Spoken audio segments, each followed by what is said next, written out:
My name is Maria Jolicoeur. Welcome to my show, Let's Talk About History. I'm here today at the Norwich Town Burial Ground. Dale Plummer, the Norwich historian, is going to take me on a tour. The Norwich Town Burial Ground. The Norwich Town Burial Ground is the oldest burial ground in Norwich. I'd like to wish everyone a happy and safe Halloween. Thank you.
All right, Dale, this is Dale Plummer, Norwich's historian, and he's going to tell us about some of the gravestones here, who is buried here, etc.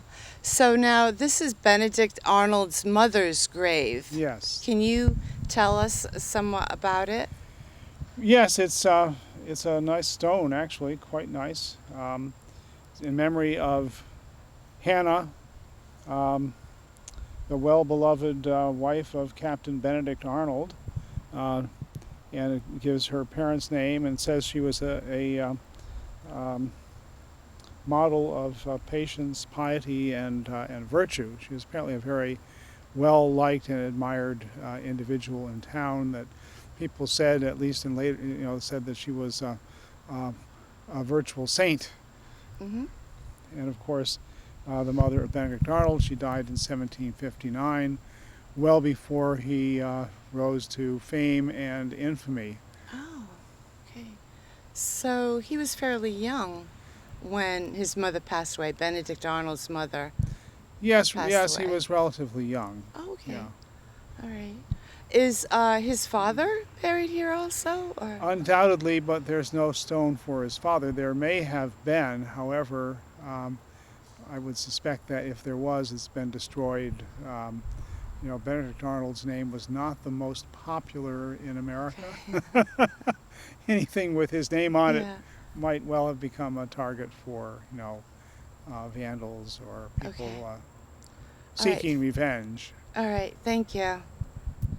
They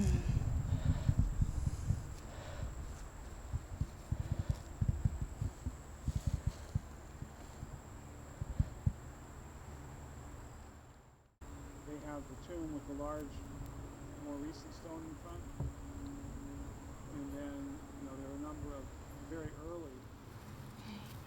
Okay, very good. So you were saying, Dale, that the oval stones are the oldest stones here, something like this. Yes, Okay, and exactly. and what does that say on it? That says it's Deacon Huntington, Deacon Simon Huntington, who died in 1706. The Huntingtons, actually, the cemetery or the graveyard, burial place, was laid out on their land. So that the land came from the Huntington family, and one of the first to die here was Deacon Simon. And this ovoid stone, this oval-shaped stone, is one of the earliest ones found here. And ironically, you can see the stone over here is Simon Huntington, who died July 29th, 1707, aged 21. That's the grandson of the deacon, and the tragedy is that this young man was mowing out in the field just beyond here in the Lowthorpe Meadows and was bitten by a rattlesnake and died. So it's a tragedy, and buried near his grandfather. Yes, only 21. Now, what would this one be? The Huntington. This is the Huntington. It's a tomb of members of the Huntington family, and in this vault are buried the remains of these various folks. And you notice it was used right up until 1885. The last burial here is Sarah Huntington, born 1806, died in 1885. She was 79. So there's quite a bit of history right here. Yeah, it's fascinating. Okay, and now Governor Huntington is buried in the newer section of the cemetery. Okay.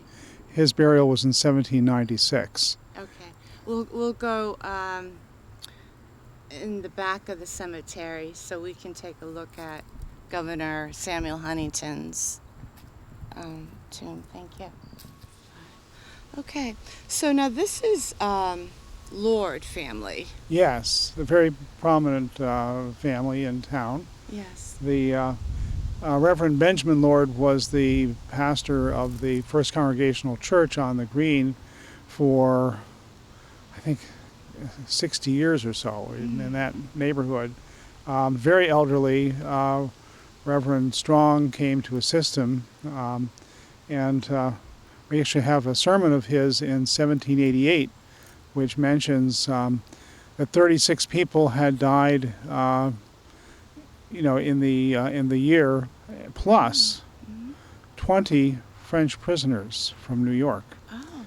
And those are the French buried over at the other end of the cemetery. Probably not soldiers, almost certainly not soldiers, but civilian ship crews, that kind of thing. All right. But it's always been said that they were soldiers who marched here on the Rochambeau, but we're not. No, yes, that was later. This was 3 years earlier when the French had just become involved in the war. Yeah. But if you look at this stone, it's really a beautiful piece of carving. Yes. You can see this is like a stylized representation probably of the soul ascending to heaven. Here are the clouds, and here are these wonderful carvings on the side, represent sort of foliage. Very nice. So the Lord family, they were one of the first settlers in Norwich, right?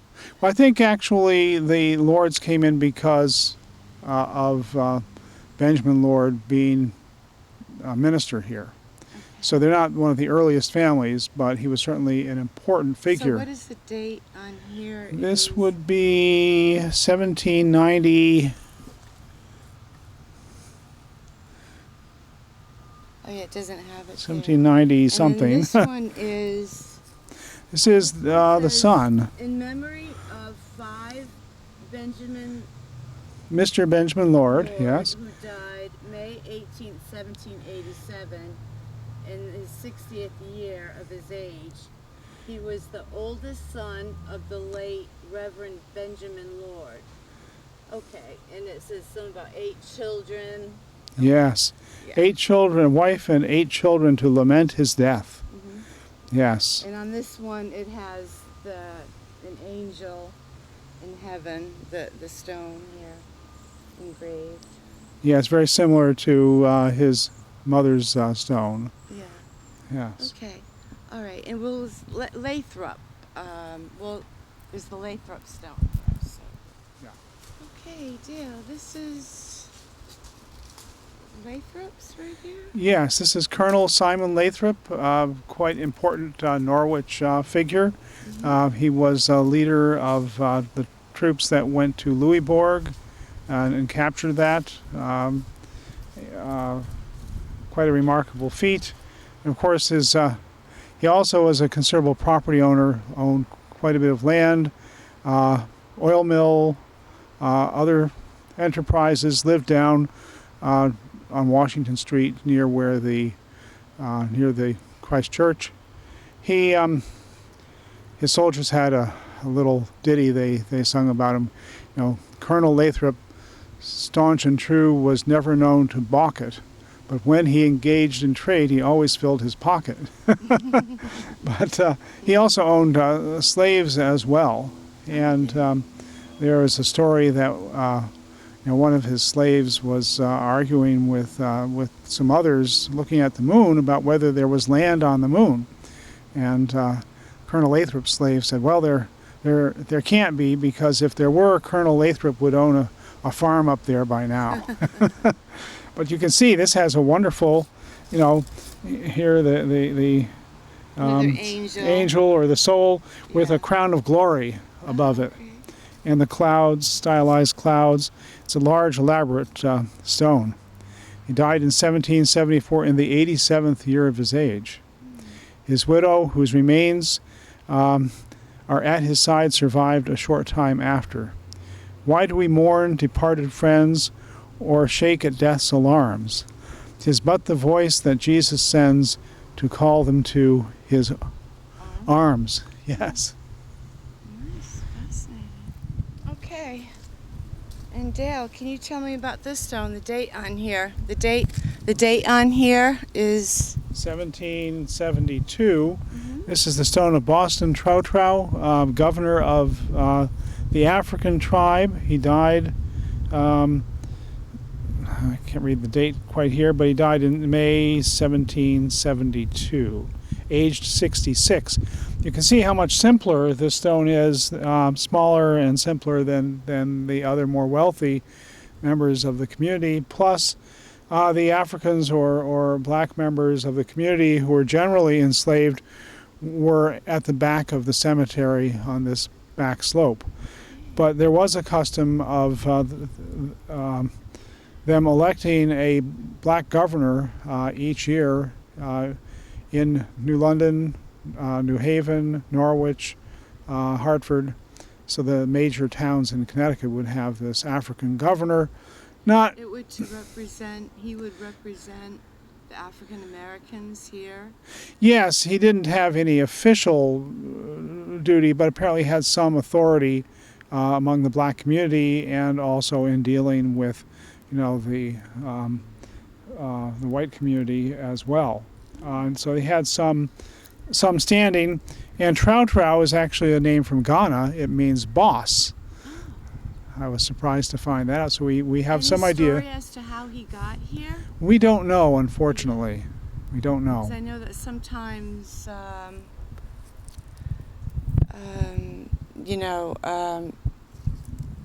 they would have a ship that would go over.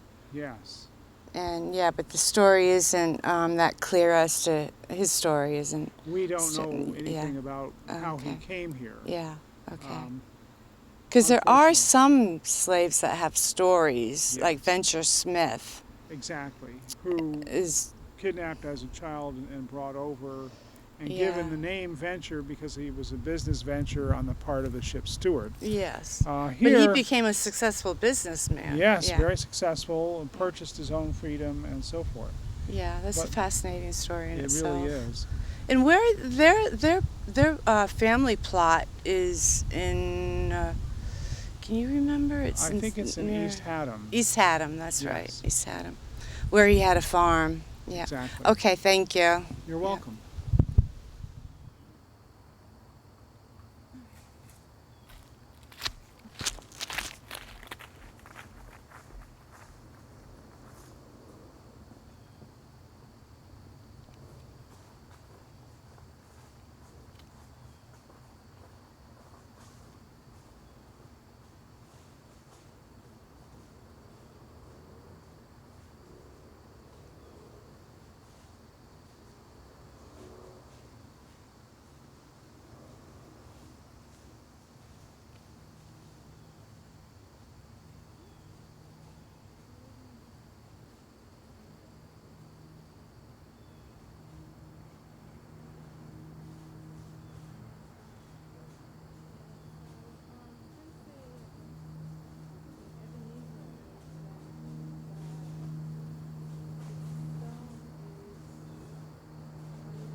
start? Yeah. Okay, this is the tomb of Samuel Huntington, governor of Connecticut for 10 years, 1786 to 1796, a signer of the Declaration of Independence, president of the Continental Congress, and in fact he was president of the Continental Congress when the Articles of Confederation were signed, creating the United States of America. So he was in effect the first president of the United States of America, but under the Articles of Confederation rather than the U.S. Constitution. I see. So yeah.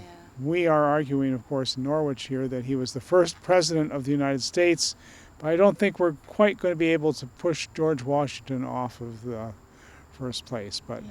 he was a predecessor.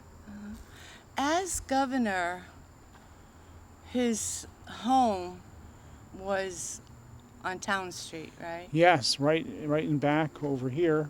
It's the Okay. large yellow house, and And growing up, he was living in Scotland, yes, Connecticut. then Wyndham, yes. Yeah.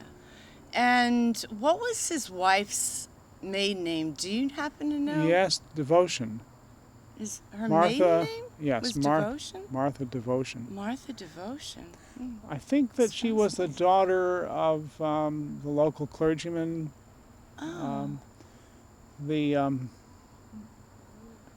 But up in his home area.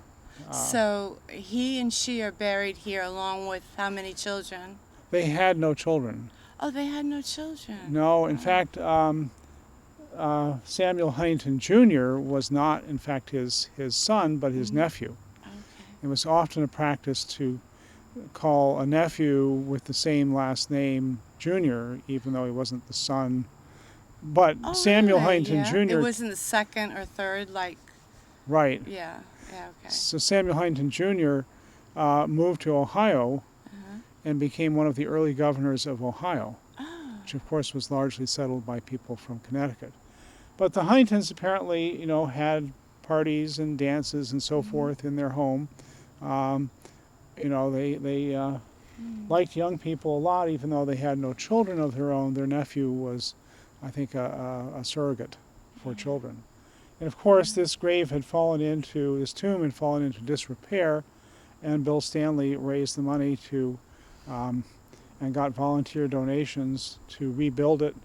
They took Samuel and Martha out, stored them in a funeral home while the work was being done, and then put them back. And the state archaeologist was able to examine, their remains, and was surprised that, the fact that Samuel Huntington had apparently done quite a bit of hard work in his life. He was quite muscular. Of course, everyone then Yeah. worked Hard. Yeah. worked hard. Okay. All right. Thank you, Dad. Yes, thank you. Okay, so can you tell me about this? Bella Peck. Yes. Yeah. Okay. Okay. Yeah. What about Bella Peck? December 15th, 1850 died. Yes, 92 Aged years. 92 years old. He lived on the Norwich Town Green. I think he was in the house where the Rocknook home is now, the United Community and Family Services on the green. And he had, I think, fruit trees and so forth in the back that the local kids would raid, but they were terrified of him because they thought he was an old pirate. He was, of course, a merchant. He'd been engaged in trade for many years. His daughter, Harriet Peck, married General Williams. They lived in the Teal House on the Chelsea Parade. That was later the Norwich Free Academy superintendent's house. But I love this stone because you can see at the top Yeah. there's this There's wonderful a scroll. You see the scroll is actually unrolling down the front, Yeah. and this really scares the little kids at Halloween when you come here at evening, because it looks like Captain Peck's ghostly hand is, rising over Yeah, from the there's a back. hand up there. If you can see it. Yeah.